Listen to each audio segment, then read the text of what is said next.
नमस्कार दोस्तों, मैं मनीष कुमार भोज आप सभी लोगों का आपके YouTube channel Uttarakhand online classes में हार्दिक स्वागत करता हूं। दोस्तों, आज का जो टॉपिक मैं आपके सम्मुख से लेके उपस्थित हुआ हूं वो परीक्षा के दृष्टिकोण से बहुत ज़्यादा महत्वपूर्ण होने जा रहा है, क्योंकि वर्तमान समय में उत्तराखंड सरकार में PCS, लोअर PCS, समीक्षा अधिकारी, वन अधिकारी इत्यादि या समूह की विभिन्न विभागों में अलग अलग पदों पर वैकेंसी निकली हुई हैं।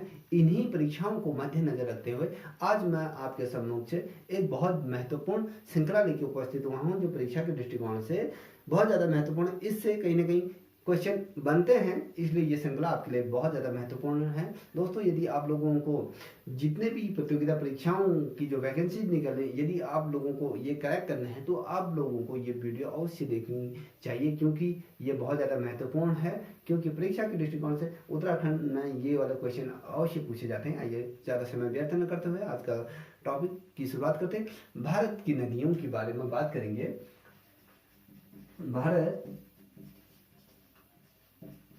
आज हम भारत की नदियों के बारे में बात करेंगे। ये होती क्या है, ये कौन कौन सी हमारी भारत की प्रमुख नदियों के बारे में बात करेंगे। जो पहली जो नदी है वो उस नदी के बारे में बात करेंगे, सिंधु नदी के बारे में बात करेंगे।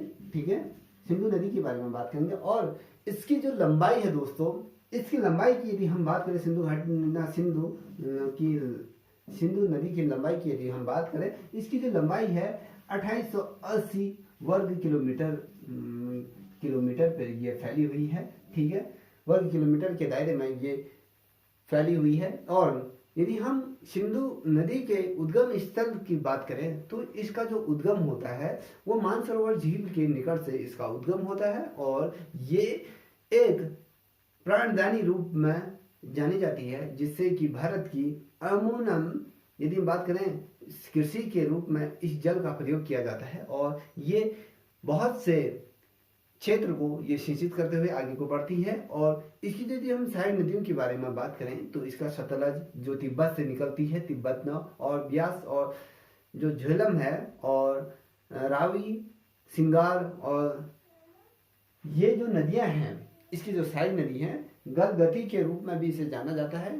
और इसे जम्मू कश्मीर और लेह के मध्य ये प्रवाहित होती है और आगे को निरंतर बढ़ती हुई निकल जाती है। दोस्तों, इसमें जो क्वेश्चन बनता है आप लोगों के लिए, सिंधु नदी की जो लंबाई है, कुल कितनी लंबाई है, 2880 वर्ग किलोमीटर के दायरे में ये फैली हुई है। और इसका यदि उद्गम क्षेत्र की यदि हम बात करें तो मानसरोवर झील के निकट इसका उद्गम है। और इसकी जो सहायक नदियां हैं जो प्रमुख हैं, आपके सतलज होगी जो तिब्बत से प्रवाहित होती है, और ब्यास, और झेलम, और रावी, और गलगति, सोयक जो नदियां हैं ये प्रभावित होती हैं। और ये लेह और जम्मू कश्मीर से आगे को निरंतर बढ़ती हुई जाती है। ये है आपकी पहली जो नदी के बारे में बात करी, आपकी जो सिंधु घाटी नदी के बारे में जो बात की थी। अब बात करते हैं झेलम नदी के बारे में, झेलम नदी। ठीक है, अब इसकी जो लंबाई, यदि हम इसकी लंबाई के बारे में बात करें तो इसकी जो लंबाई है 720 किलोमीटर के दायरे में ये नदी फैली हुई है, झेलम नदी। और इसका जो यदि हम उद्गम स्थल की बात करें, उद्गम स्थल कहाँ पर है ये बताना है आपको। इसका जो उद्गम स्थल है शेषनाग झील, जो जम्मू कश्मीर में है, शेषनाग झील जो JNK में है, झील JNK जम्मू कश्मीर के अंतर्गत ये आता है। ठीक है, और इसकी जो सहायक नदी हैं जो किशन और गंगा और पुंछ और लिदार और केलवाल, इसकी क्या है, सहायक नदियों के रूप में जो जम्मू कश्मीर और सिंधु, इस नदियों के रूप में इसे, इसके उद्गम स्थल या इसकी सहायक नदियों के रूप में इसे हम जानते हैं। अब बात करते हैं चिनाब नदी के बारे में। बात करते हैं चिनाब नदी। ठीक है, चिनाब नदी की यदि हम लंबाई की बात करें दोस्तों, इसकी जो लंबाई है, इसके 1180 वर्ग किलोमीटर में चिनाब नदी का जो क्षेत्रफल में यह फैली हुई है भारत में। और इसका यदि हम उद्गम स्थल के बारे में बात करें, ये 12 लांचा उद्गम स्थल, 12 लांचा दर्रे के निकट ये स्थित है। दर्रे के निकट ये इसका उद्गम स्थल है। ठीक है, इसके उद्गम स्थल की यदि हम बात करें, ये 12 लांचा दर्रे के निकट ये स्थित है। और इसकी जो सहायक नदी है, देखिए चिनाब नदी की जो सहायक नदी की यदि हम बात करें, उसकी जो सहायक नदी है दोस्तों, उसकी ये चंद्रभागा जो जम्मू कश्मीर के अंतर्गत है, ये इसकी सहायक नदी है। चंद्रभागा जम्मू कश्मीर, ठीक है। अब ये आपका चिनाब नदी के बारे में बात करें। अब यदि हम रावी नदी के बारे में बात करें, तो यदि हम रावी नदी की लंबाई की बात करें, ठीक है, अब हम रावी नदी के बारे में बात करें, रावी नदी की लंबाई की बात करेंगे, कितने वर्ग किलोमीटर में ये फैली है, इसको बताना है। देखिए ये इसके जो वर्ग किलोमीटर में फैली है जो रावी नदी, ये 725 वर्ग किलोमीटर के दायरे में ये नदी फैली हुई है। देखिए आपसे कभी क्वेश्चन जो बनेगा वो क्वेश्चन इस प्रकार से, रावी नदी का लंबाई क्या है, इसकी सहायक नदी यहाँ बताएंगे, या इसका उद्गम स्थल के बारे में पूछेगा, तो बस इसी से ज़्यादा क्वेश्चन नहीं पूछा जाता है। तो आपको वही चीज़ बता रहा हूँ जो परीक्षा के दृष्टिकोण से महत्वपूर्ण। आपको बहुत ज़्यादा लेंथी पढ़ने की जरूरत नहीं है, क्योंकि क्वेश्चन एग्जामिनर जो पुटअप करता है वो इसी प्रकार से क्वेश्चन पूछता है कि झेलम नदी का उद्गम स्थल कहाँ स्थित है, या चिनाब नदी के सहायक नदी या इसका उद्गम स्थल कहाँ है, इसकी जो लंबाई के बारे में पूछेगा, उससे ज़्यादा कुछ नहीं पूछता। यदि हम बात करें रावी नदी की, जो बात कर रहे हैं, इसकी जो लंबाई है 725 वर्ग किलोमीटर के आधार किलोमीटर के दायरे में ये फैली हुई है। और इसका जो उद्गम स्थल है रावी नदी का, ये रोहतांग दर्रा कांगड़ा के अंतर्गत ये स्थित है। रोहतांग दर्रे से ये इसकी जो सहायक नदियाँ निकलती हैं, और कांगड़ा इसकी सहायक नदी के रूप में है। और ठीक है, जो इसका उद्गम स्थल की बात करें, ठीक है, इसका जो उद्गम स्थल है, उद्गम स्थल के बारे में बात करें रावी नदी का, ठीक है, रावी नदी का जो उद्गम स्थल है आपको रोहतांग दर्रा, जहाँ दर्रे से जो हिमाचल प्रदेश के अंतर्गत आता है, और कांगड़ा इसका उद्गम स्थल माना जा रहा है। इसकी हम यदि सहायक नदियों के बारे में बात करें, तो इसकी जो सहायक नदियां हैं साहो, सुईल और पंजाब, इसकी जो सहायक नदियों के रूप में से हम जानते हैं। अब बात करते हैं सतलज नदी के बारे में। अगर बात करते हैं सतलज नदी की लंबाई की बात करेंगे, और उसका उद्गम स्थल के बारे में बात करेंगे, फिर इसकी सहायक नदियों के बारे में बात करेंगे, ठीक है, और उसके सहायक नदी के बारे में बात करेंगे, ये क्या है, ठीक है। अब हम सतलज नदी की यदि बात करें, इसकी जो लंबाई है दोस्तों, वो 1440 किलोमीटर के दायरे में फैले हैं। यदि हम एक अनुमान के रूप में यदि बात करें 1400, या तो कहीं पर आपको 1400 बहुत महत्वपूर्ण है, 1440 किलोमीटर के दायरे में भी ये पूछा जाएगा, 1440 किलोमीटर, या फिर 1000, ठीक है, फिर मैं दोहरा रहा हूँ, 1050 किलोमीटर के दायरे में ये मिलेगी आपको, लगभग इसके अंतर्गत ही इसे जोड़ा गया है। और इसकी यदि हम उद्गम स्थल के बारे में बात करें, तो मानसरोवर के निकट जो सशक्त ताल है, वहां से इसका उद्गम होता है, ठीक है। सतलज नदी का मानसरोवर के निकट जो सशक्त ताल है, उसके से इसका उद्गम हो रहा है। और इसकी जो सहायक नदी है, इसकी जो सहायक नदी के अंतर्गत ब्यास, वास्तिया और सप्ती, और जो क्या है हिमाचल प्रदेश के अंतर्गत जो आती हैं, और पंजाब के अंतर्गत जो नदियां जो प्रभावित होती है, इसकी जो सहायक नदी के रूप में से जानते हैं। अब बात करते हैं घाघरा नदी की। यदि हम बात करें, जो घाघरा नदी है, ठीक है, आइए हम बात कर लेते हैं घाघरा नदी के बारे में। बहुत महत्वपूर्ण प्रश्न है, ठीक है।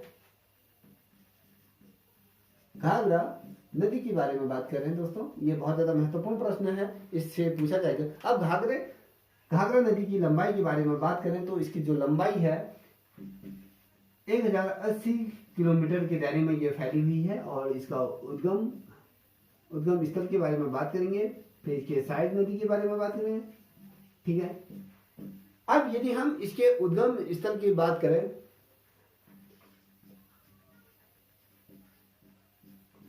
ठीक है, इसके हम जो घाघरा नदी है, इसके जो सहायक नदी के बारे में बात करें,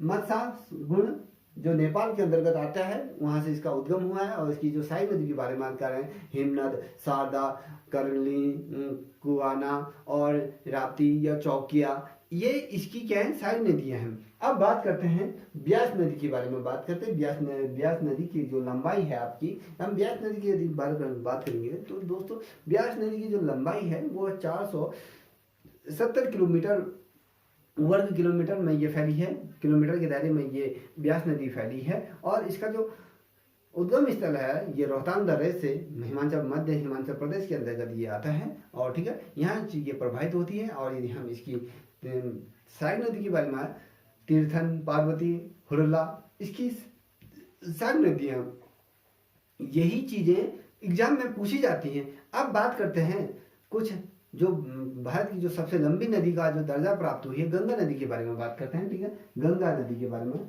बात करेंगे। गंगा नदी की लंबाई क्या है आपको पता है? भारत में जो सबसे लंबी जो नदी है वो गंगा नदी है। इसका जो कितने किलोमीटर में ये फैली है, यदि हम बात करें 2510 किलोमीटर के अंतर्गत ये नदी का प्रभाव, यदि हम इसकी लंबाई की बात करें, ये इसकी जो लंबाई है 2510 किलोमीटर की ये इसकी लंबाई है। और इसका उद्गम स्थल है गंगोत्री के निकट गोमुख से इसका उद्गम माना जाता है। इसका उद्गम जो होता है जो गंगा नदी का, जिसे हम कहते हैं प्राणदायिनी या मोक्षदायिनी के रूप में इसे हम भारत में जानते हैं, इसे हम गंगा माँ का दर्जा इस नदी को प्राप्त हुआ है। और यदि हम इसकी सहायक नदियों की यदि बारे में बात करें दोस्तों, इसकी जो सहायक नदियाँ हैं, गंगा की जो सहायक नदियाँ हैं, यमुना, रामगंगा, गोमती, बागमती और गंगड़ और कोसी, सोन, अलकनंदा, भागीरथी, पिंडर, मंदाकिनी, और ये उत्तराखंड के अंतर्गत आती है। और जो ये मध्य उत्तर प्रदेश, बिहार, अलग अलग राज्यों को ये प्रभावित होते हुए आगे को निरंतर बढ़ती हुई जाती है, अंततः ये सागर में मिल जाती है। ठीक है, ये इसकी सहायक नदियाँ। कभी क्वेश्चन पूछा जा सकता है कि गंगा की सहायक नदियों के नाम के बारे में बताइए, उसकी सहायक नदियाँ कौन सी। पुनः मैं दोहरा रहा हूँ आपको। देखिए, इसकी जो पहली सहायक नदी है वो यमुना है, रामगंगा है, गोमती है, बागमती है, गंगड़ है, कोसी है, सोन है, अलकनंदा है, भागीरथी है, पिंडर है और मंदाकिनी। ये क्या है? गंगा की सहायक नदियों के रूप में इसे जाना जाता है। ठीक है, अब बात करते हैं ये किन किन राज्यों को कहाँ से होकर गुजरती है। उत्तराखंड से तो होकर गुजरती है, क्योंकि इसका जो उद्गम स्थल है वो उत्तराखंड में ही है। और उत्तर प्रदेश, बिहार, अलग अलग ये आगे को निरंतर बहती हुई आगे को बढ़ती हुई जाती है। अब बात करते हैं यमुना नदी के बारे में बात करते हैं। यमुना नदी की लंबाई और उसकी लंबाई के बारे में बात करेंगे। यमुना नदी। ठीक है दोस्तों, अब इसकी लंबाई के बारे में बात करेंगे, इसके उद्गम स्थल के बारे में बात करेंगे, इसकी सहायक नदियों के बारे में बात करेंगे। ये जो नदियों के बारे में जो बता रहा हूँ, आपको ज्यादा विस्तार से बताने की आवश्यकता नहीं है। जितनी परीक्षा के दृष्टिकोण से आ सकता है वही चीज बता रहा हूँ। आप लोगों को अलग अलग यूट्यूब चैनल के माध्यम से अलग अलग विस्तार पूर्वक इसमें बताया जाएगा, मगर उतना लेंथ ना पड़ते हुए आपको शॉर्ट में जो चीज महत्वपूर्ण है उन्हीं चीजों पर हम प्रकाश डालेंगे। ठीक है, अब बात करते हैं, जैसे हमने यमुना नदी के बारे में बात करी, यदि हम यमुना नदी की लंबाई के बारे में बात करें, ये कितनी इसकी लंबाई कितनी है, ये कितने किलोमीटर के दायरे में ये फैली हुई है, इसकी लंबाई यदि हम बात करें 1375 किलोमीटर के दायरे में आपकी यमुना नदी का लंबाई है। इसकी जो लंबाई हम देखें, या इसका उद्गम स्थल से लेके इसकी जो जहाँ ये लास्ट इसका अंत होता है, इसकी जो लंबाई वहाँ से यदि हम इसको नापें तो इसकी जो लंबाई होगी 1375 किलोमीटर की इसकी दूरी है। और इसका यदि हम उद्गम स्थल के बारे में बात करें, ये यमुनोत्री ग्लेशियर से इसकी क्या होता है, उद्गम होता है। और इसकी यदि हम सहायक नदी के बारे में बात करें यमुना नदी की, इसका चंबल, बेताव और केन और टोन से, गिरी, काली, सिंध और आसन नदियां इसकी क्या हैं, सहायक नदियों के रूप में हम इसे जानते हैं। अब डंगर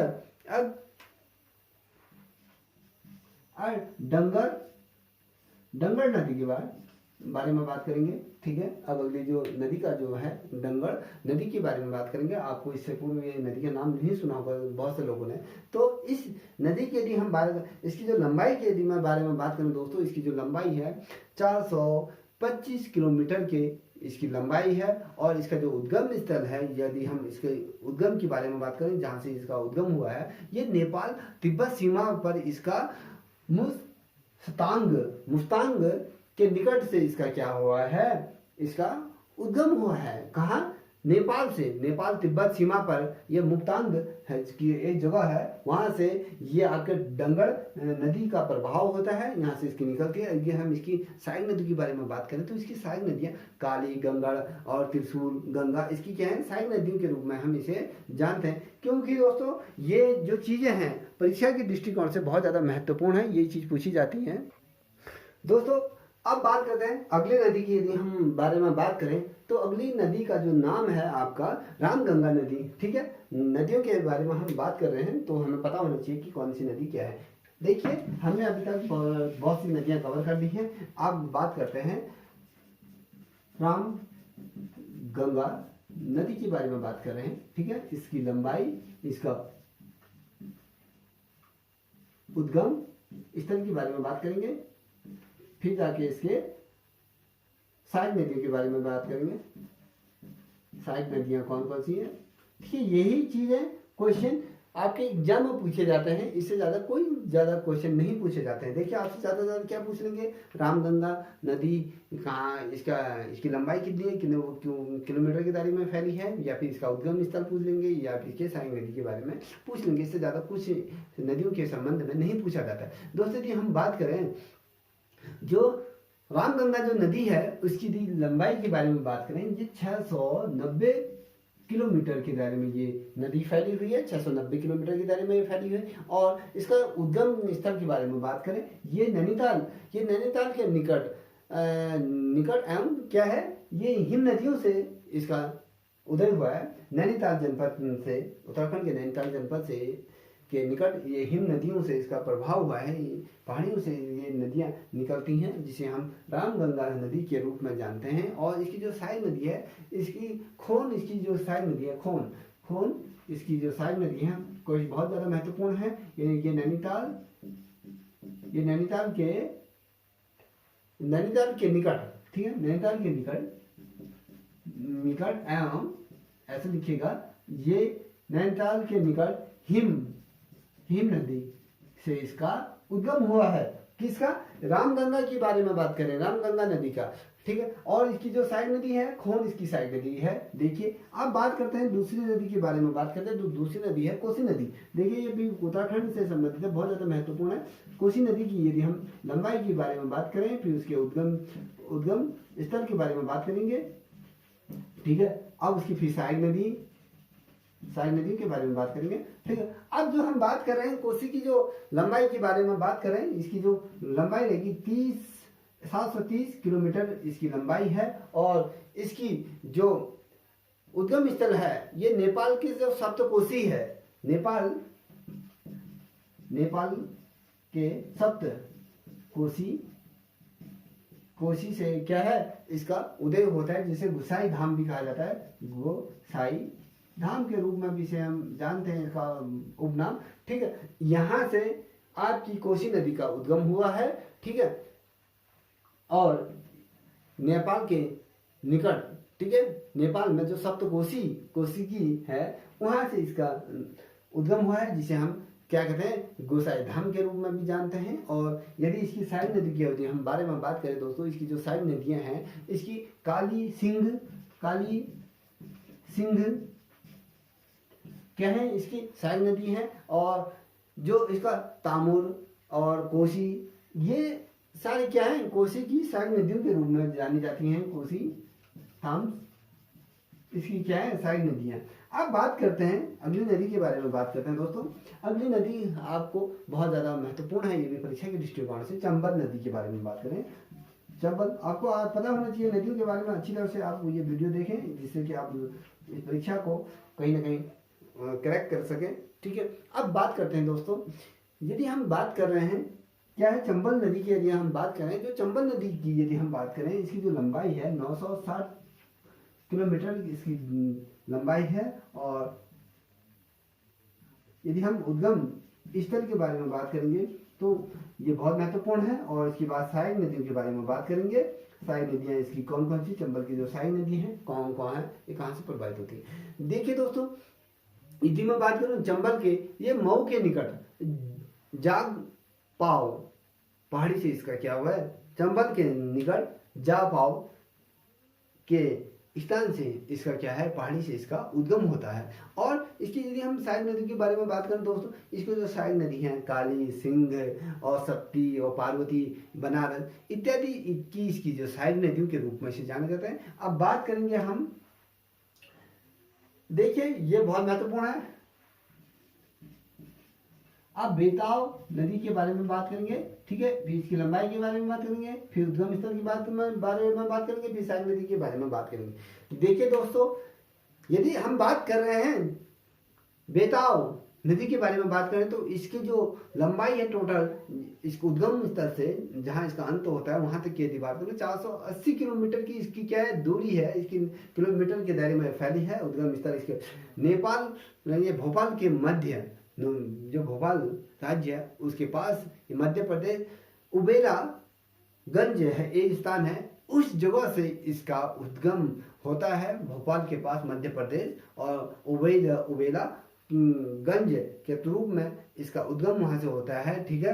अब बात करते हैं, अगला जो प्रश्न है बहुत ज्यादा महत्वपूर्ण है, दामोदर नदी के बारे में बात करें। दामोदर नदी की यदि हम लंबाई के बारे में बात करते हैं तो दामोदर नदी की जो लंबाई है वो है 600 किलोमीटर के दायरे में ये फैली हुई है। और इसका जो उद्गम स्थल है, उद्गम जो छोटा नागपुर की जो पहाड़ी है दक्षिण पूर्व में है, ठीक है, फिर से बता रहा हूँ, जो छोटा नागपुर है, जो उसके जो पठार हैं पूर्व दिशा की तरफ, जो मध्य दिशा पूर्व की ओर से इसका प्रभाव, इसका उद्गम स्थल है। और यदि हम इसकी सहायक नदी के बारे में बात करें, कोनार, जुमिया और बाकरा और झारखंड जो पश्चिमी बंगाल की तरफ जो प्रभावित होती है, तो वहां से इसकी सहायक नदियों के रूप में भी इसको कहीं ना कहीं जाना जाता है, वहां से भी इसका प्रभाव हमें देखने को मिलता है। ये आपकी क्या है, दामोदर नदी के बारे में बात कर रहा हूँ। इसके बाद जो अगली नदी आएगी दोस्तों, वो नदी रहेगी सोन नदी के रूप में, हम उसको जानेंगे। जो अगली जो सोन नदी रहेगी, सोन नदी की लंबाई की यदि हम बारे में बात करें तो वो आपके 770 किलोमीटर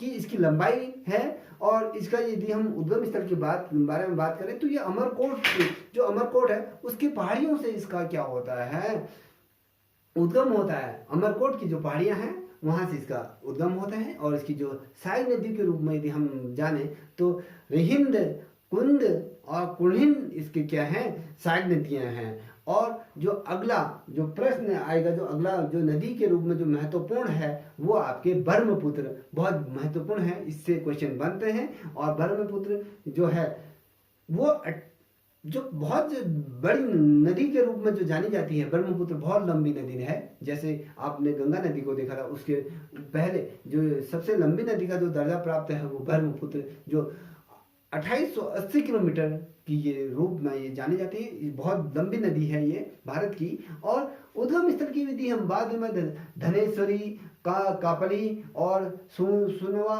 और सप्ती, मानसरोवर और मानस, लोही, नोआ कि ये मध्य इसकी क्या है, सहायक नदी के रूप में हम इसे जानते हैं। अब बात करते हैं दोस्तों जो बहुत ज़्यादा महत्वपूर्ण है, आपको इसको नोट करना चाहिए मेरे दृष्टिकोण से, क्योंकि ये वाला प्रश्न आपके यूपी पीसीएस में पूछा गया है और यूपी एसएससी के अंतर्गत भी ये पूछा गया है। और उत्तराखंड में भी विभिन्न जो परीक्षाएं हुई हैं कभी ना कभी ये क्वेश्चन पूछा गया। आप 10 साल के क्वेश्चन पेपर उठा के देखो, कहीं ना कहीं ये क्वेश्चन आपको देखने को अवश्य मिलेगा। जो महानदी की लंबाई में बात करें, जो अगला जो टॉपिक रहेगा महानदी का जो लंबाई है वो 890 किलोमीटर इसकी क्या है, लंबाई है। और इसकी हम सहायक नदी की बात करें, शिवा के निकट रायपुर से इसका क्या हुआ है, उद्गम होता है। और इसकी हम सहायक नदियों के बारे में शिवनाथ, हरदेव, ब्राह्मणी, तोरणी, और जो एमपी के अंतर्गत आती हैं, मध्य प्रदेश के अंतर्गत जो आती हैं, जिसके अंतर्गत उड़ीसा में भी ये, उड़ीसा से भी इसकी सहायक नदियाँ निकलती हैं, छत्तीसगढ़ से भी इसकी सहायक नदियों के रूप में ये निकलती हैं।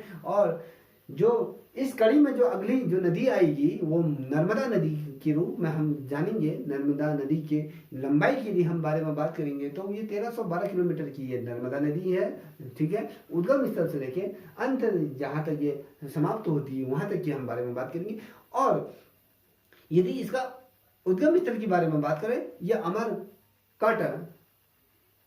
अमरकटक स्थान से इसका क्या होता है, उद्गम होता है। और इसकी यदि हम सहायक नदियों के बारे में बात करें दोस्तों, इसकी जो सहायक नदियां हैं, इसकी सहायक नदियों के रूप में चोटी, तावा, शेर, साकर और दूधी, बना और मध्य प्रदेश, गुजरात के मध्य ये क्या होती है, ये नदी प्रवाहित होती रहती है। और इसकी जो सहायक नदियाँ अलग अलग राज्यों से अलग अलग इसकी सहायक नदियों के रूप में मिलती रहती हैं और आगे को निरंतर बढ़ती हुई आगे को चली जाती है। अब बात करते हैं दोस्तों, बहुत ज़्यादा महत्वपूर्ण है, ये भी परीक्षा के दृष्टिकोण से महत्वपूर्ण है, जो गोदावरी नदी के बारे में बात करेंगे। गोदावरी नदी, अब गोदावरी नदी की यदि मैं बारे में बात करूं तो इसकी जो लंबाई है आपकी 1450 किलोमीटर की दूरी इसकी है। 1400 इसके उद्गम स्थल से इसके जो अंत, जहाँ पर ये अंत होता है इस नदी का, इसकी जो लंबाई है 1450 किलोमीटर के दायरे में ये फैली हुई है। और इसका उद्गम स्थल के बारे में बात करें, ये नासिक की पहाड़ियों से गोदावरी नदी का क्या होता है, उद्गम होता है। और इसकी जो सहायक नदियों की यदि हम बारे में बात करें तो इसकी सहायक नदियाँ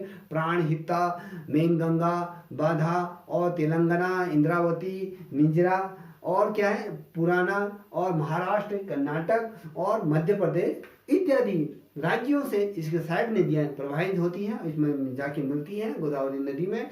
जो राज्य है इसकी जो मुख्यतः जो राज्यों से प्रभावित होकर जो नदियाँ इसमें जो प्रभावित होती है, इसको सहायक नदियों के रूप में जो जाना जाता है, महाराष्ट्र, कर्नाटक और आंध्र प्रदेश, इन राज्यों से इसमें सहायक नदियों के रूप में नदियाँ मिलती हैं, जो अपने आप में एक बखूबी रूप में ये नदी आगे को निरंतर बहती हुई चली जाती है। दोस्तों, जो ये आज का जो टॉपिक था नदियों से संबंधित, ये बहुत ज़्यादा महत्वपूर्ण है, परीक्षा के दृष्टिकोण से भी महत्वपूर्ण है। इसे अवश्य देखें, इसके नोट्स आप तैयार कीजिए।